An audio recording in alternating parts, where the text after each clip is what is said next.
अस्सलाम वालेकुम नाज़रीन, आप देख रहे प्रोग्राम काशिफ अब्बासी के साथ। अब भी गुफ्तगू उसी पाबंदी और आर्टिकल 6 के गिर्द घूम रही है। आज भी प्रेस कॉन्फ्रेंसेज हुई। ख्वाजा आसिफ साहब ने एक प्रेस कॉन्फ्रेंस की, वजीर दिफा भी हैं, उन्होंने कहा, इंडोर्स किया इस फैसले को कि जो अताउल्लाह तारड़ साहब की कल सियासी इत्तेहादी क्या कर रहे हैं और बाकी की पॉलिटिकल पार्टी क्या कर रही है। ये फैसला आया कल या प्रेस कॉन्फ्रेंस हुई, तारड़ साहब ने कहा कि आर्टिकल 6 लगेगा और पाबंदी लगी गई, तो अपने पार्टी के लोगों ने इससे इख्तलाफ किया। क्या कहा जाए, सुना। तरीके में पाबंदी लगाने जा रहे हैं। मैं किसी पॉलिटिकल पार्टी के बैन के हक में नहीं हूं। उस पर पाबंदी लगाने के अलावा ऑप्शन क्या रह जाता? सियासी जमात पर पाबंदी नहीं लगनी चाहिए। वो एक जमात की बात नहीं है, हम सोच के ऊपर पाबंदी लगाएंगे। सियासी कौमी जमातों पे पाबंदी मसले का हल नहीं होता। तो ये आपने देखा कि चंद लोगों ने बीच में ये कह दिया कि हम पाबंदी के हक में नहीं हैं। इत्तेहादियों से मशवरा हुआ या नहीं? कल तारड़ साहब ने कहा कि इत्तेहादियों से मशवरा कर लिया गया है, लेकिन अब इत्तेहादी ये कह रहे हैं कि हमसे कोई मशवरा नहीं हुआ। इत्तेहादी तो बिल्कुल ऑन बोर्ड है। जब शर्जील साहब की ट्वीट आई है तो उसके बाद बिल्कुल हमारी उनसे बात हुई, उन्होंने कहा कि हम इस पे प्रेशर भी करेंगे। वफाकी हुकूमत ने, हम उनके अलाइज हैं, हमें एतमाद में नहीं लिया है। जब एतमाद में लेंगे उस पर तफसीली बात करेंगे। इत्तेहादियों को तो छोड़ें, अब तो अपनी सियासी जमात कह रही है कि इत्तेहादियों से मशवरा करना पड़ेगा। माफी चाहता हूं, इसहाक डार साहब ने तो ये भी कह दिया अभी तो फैसला ही नहीं हुआ पाबंदी लगाने का। ये फैसला जो है वो ऑब्वियसली लीडरशिप पहले इसको देखेगी, उसके बाद जो हमारे इत्तेहादी है उनसे मशवरा होगा और कानून आइन के तहत होगा। मुशावरत हो रही है जी। ये फैसला जो है जब पार्लियामेंट में लाया जाएगा तो लाजमी तौर पे हर जमात जो है वो उसकी कंसेंट जो है उसके बाद ही लाएगा। ज्वाइन करेंगे मालिक साहब, क्या कर रहे हैं? अच्छा, पीपल्स पार्टी ने वैसे अच्छा काम पकड़ा हुआ है। बजट हमारे से मशवरा नहीं किया, बाद में बजट पास करवा दिया। मियां जावेद लतीफ, देखें, मियां जावेद लतीफ साहब को साउंडिंग बोर्ड समझा जा रहा है आजकल नवाज शरीफ साहब का। जो बात शहबाज शरीफ साहब भी नहीं करते वो मियां जावेद लतीफ करते हैं।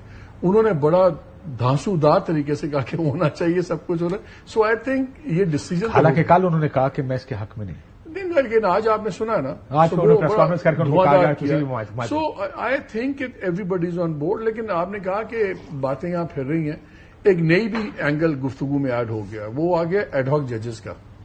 और उसको इसी में ऐड करना है, बिल्कुल ऐड करना है, बिकॉज अगेन मुझे खबर आपके सामने आई थी मालिक साहब, वीकेंड के ऊपर हम इकट्ठे थे। किसी ने कहा 4 एडहॉक जजेस लाए जा रहे हैं, लगाए जा रहे हैं, और इसलिए लगाए जा रहे हैं ताकि जो बैलेंस है सुप्रीम कोर्ट का वो वापस टिल्ट किया जा सके। इंटरेस्टिंग चीज है, काशिफ भाई में बात हो रही थी 2-3 प्रोमिनेंट लॉयर्स से इसी बारे में। ये इतना इजी नहीं है कि अगर आप हर चीज टाइमिंग की वजह से शक पड़ता है ना। अगर ये आज से 8 महीने पहले लाए होते कोई इतराज नहीं होना था। आप सारे कह रहे हैं कि जी बैलेंस हो रहा है क्योंकि जो चीफ जस्टिस कैंप है वो मिनॉरिटी में चला गया। लेकिन अगर एक मशीर आलम साहब ने तो इनकार कर दिया, बच गए 3। अभी मकबूल बाकर साहब का भी जवाब नहीं है। अब ये 3 समझा जाता है कि स्कूल ऑफ थॉट फैज ईसा साहब वाला शेयर करते हैं। खबर आने से पहले हो चुकी है, तो आप जानते, मैंने जो आपको उसका बैकग्राउंड बताया था कि खबर आई है और हम दोनों का इत्तेफाक खबर ये आई है कि ये 4 जजेस हैं, जजेस के नाम थे, मुझे बताया गया ये 4 जजेस हैं जो आ रहे हैं, और ये एडहॉक जजेस इसलिए लाए जा रहे हैं ताकि जो बैलेंस है वो टिल्ट किया जा सके। ये आप सुप्रीम कोर्ट का अपना सेंस है। उनका एक मकतबा फिक्र एक ही समझा जाता है ना, इसलिए वो ज्यादा सियासत का एलिमेंट नजर आता है ना, नजर आ रहा है। अच्छा, आपको नजर आ रहा है इसमें कोई सियासी एलिमेंट? देखिए, ये 2-3 दिन से ये खबर आपको जिस तरह पता है कि उस वक्त भी लोग यही कह रहे थे कि अब काजी फैज ईसा साहब लगता है ऐसे है कि वो माइनॉरिटी में चले गए, और अगर इस तरह का कोई फैसला होता है तो वो बैलेंस करने की कोशिश होगी। लेकिन बैलेंस नहीं, मतलब टिल्ट करने की कोशिश होगी। नंबर गेम है ना, अपना उसने निगाह है ना, जिस तरह आप उसको देखते हैं। अब इशू ये है कि काजी फैज ईसा साहब की जानिब से इस मौके के ऊपर एडहॉक जजेस के नाम प्रपोज करना, उसमें वो जज साहिबान जिनके जो फैसले एक मिलिट्री कोर्ट्स के हवाले से सरदार तारिक मसूद साहब का फैसला है, फिर जितने भी पाकिस्तान तहरीक इंसाफ के लोगों की बार बार गिरफ्तारियां हुई, उसकी बुनियादी वजह वो सरदार तारिक मसूद साहब का फैसला है जिसमें उन्होंने कहा कि नामालूम केसेस में बेल नहीं हो सकती है। फिर उन्होंने कोर्ट के अंदर ये भी कहा कि पता नहीं ये बुनियादी साइफर में बड़ा रिलीफ भी दिया था, क्या कर रहे हैं? रिलीफ भी नहीं, बाकी 2 जजेस उस तरफ चल पड़े थे ना इस वजह से। जी, तो मतलब उन्होंने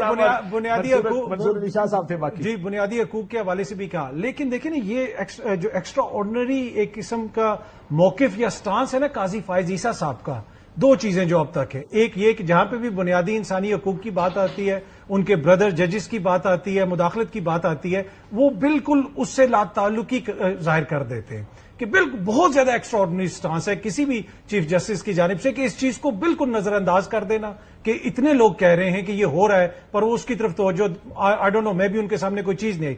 دوسرا، ایک وہ ریٹائرڈ جج جو کچھ دن پہلے تک نگراں وزیر اعلیٰ تھا اس صوبے کا جہاں پہ سنگین نوعیت کے الزامات ہیں انتخابات کے حوالے سے، پیپلز پارٹی والے کہتے ہیں ان کا 50% چوری ہے، ایم کے والے کہتے ہیں ان کا تو 100% چوری ہے، پی ٹی آئی والے کہتے ہیں ہمیں تو اس نے جلسہ جلوس نہیں کرنے دیا۔